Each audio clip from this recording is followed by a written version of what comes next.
June 7th, St. Robert of Newminster. In 1132, Robert was a monk at Whitby, England, when news arrived that 13 religious had been violently expelled from the Abbey of St. Mary in York for having proposed to restore the strict Benedictine rule. He at once set out to join them, and found them on the banks of the Skeld near Ripon, living in the midst of winter in a hut made of hurdles and roofed with the turf. In the spring, they affiliated themselves to St. Bernard's reform at Clairvaux, and for 2 years struggled on in extreme poverty. At length the fame of their sanctity brought another novice, Hugh, Dean of York, who endowed the community with all his wealth, and thus laid the foundation of Fountains Abbey. In 1137, Rainulf, Baron of Morpeth, was so edified by the example of the monks at Fountains that he built them a monastery in Northumberland, called Newminster, of which St. Robert became abbot.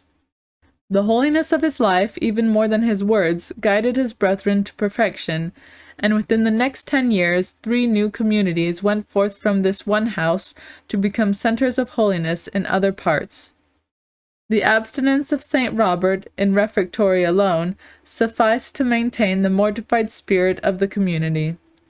One Easter day, his stomach, weakened by the fast of Lent, could take no food, and he at last consented to try to eat some bread sweetened with honey.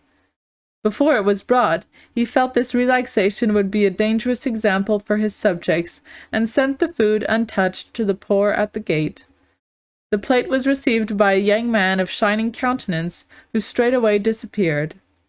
At the next meal, the plate descended empty and by itself to the abbot's place in the refectory, proving that what the saint sacrificed for his brethren had been accepted by Christ.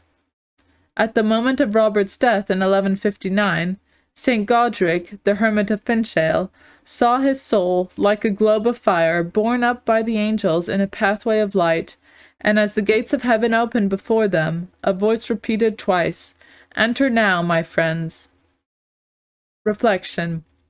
Reason and authority prove that virtue ought to be practiced, but facts alone prove that it is practiced, and this is why examples have more power to move our souls, and why our individual actions are of such fearful importance for others as well as for ourselves.